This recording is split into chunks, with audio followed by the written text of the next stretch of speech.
বাংলার প্রখ্যাত শিক্ষাবিদ ববি হাকিম, নারদের নায়ক, তিনি তো কাল বলে দিয়েছেন কি করতে হবে। এর থেকে বড় শিক্ষাবিদ যখন বলেছেন, অন্যদের কথা শুনে তো লাভ নেই। এটাই হবে পশ্চিম বাংলা, যতক্ষণ পর্যন্ত না ওই মহারানীকে বাংলা থেকে সরানো হবে।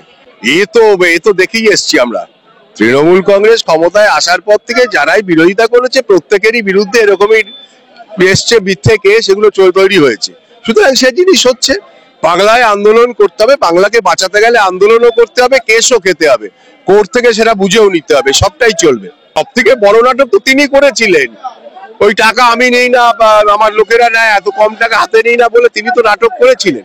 সুতরাং ওটা ওনাকে বলবেন, ওনার এখন বিরাট ব্যাপার। উনি এখন বাংলার সব থেকে বড় শিক্ষাবিদ, তা উনি কি বলছেন সেটা বাংলার মানুষ জানে, বাংলার মানুষ তার উত্তর দেবে।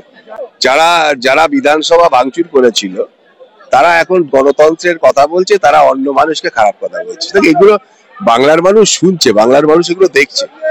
ফিরহাদ হাকিমদের কথায় বাংলার মানুষ বলে না, বুঝে না, কারণ বাংলার মানুষ চোরেদের লিস্টের প্রথম দিকে যে কটা নাম রাখি তার মধ্যে এইসব নামগুলো আছে। দেখুন, কুণাল ঘোষকে চিনতে মানে কষ্ট দেবেন না, কুণাল বাবু নিজেই কষ্টে আছেন, কারণ একটা সময় ওনাকেই লোকে চোর বলেছিল। উনি কথা বলতে গেলে গাড়ি দিয়ে বাজাতো পুলিশরা, তাই কুণাল বাবু এখন দুঃখে আছেন। কুণাল বাবু অরিজিনালি খুব ভালো কাজ করছেন, কারণ কুণাল বাবু তো বর্তমান যুগের মামা শকুনি। দেওয়া হয়েছে, তাদের পা ভেঙে দিয়েছে, তাদের জামা কাপড় ছিঁড়ে দিয়েছে, আজকে পুলিশ লাঠিচার্জ করছে। এর থেকে লজ্জার কিছু হতে পারে না। নাটক আপনারা করছেন, ব্রাত্য বসু, ফিরহাদ হাকিম, মমতা ব্যানার্জি, আপনারা নাটক করছেন, কিন্তু নাটকের যে পর্দাটা না সেটা সরে গেছে। মঞ্চে যে নাটক হচ্ছিল সেই পর্দাটা সরে গেছে।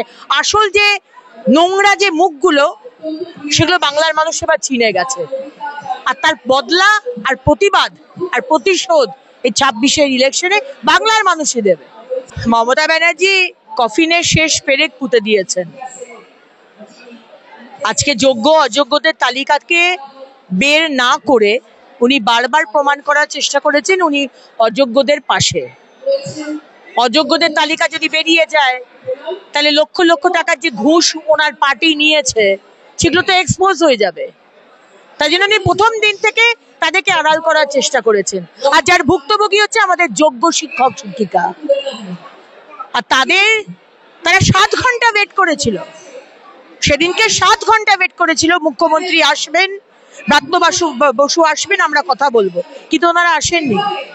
মেদিনীপুরতে শালবনীতে ইনঅগ্রেশন যেদিন করতে গেছিলেন, সেদিকে উনি বলেছিলেন আমি 1 মিনিটের মধ্যে সবকিছু ঠিক করে দেবো। ঠিক করতে এলেন না কেন?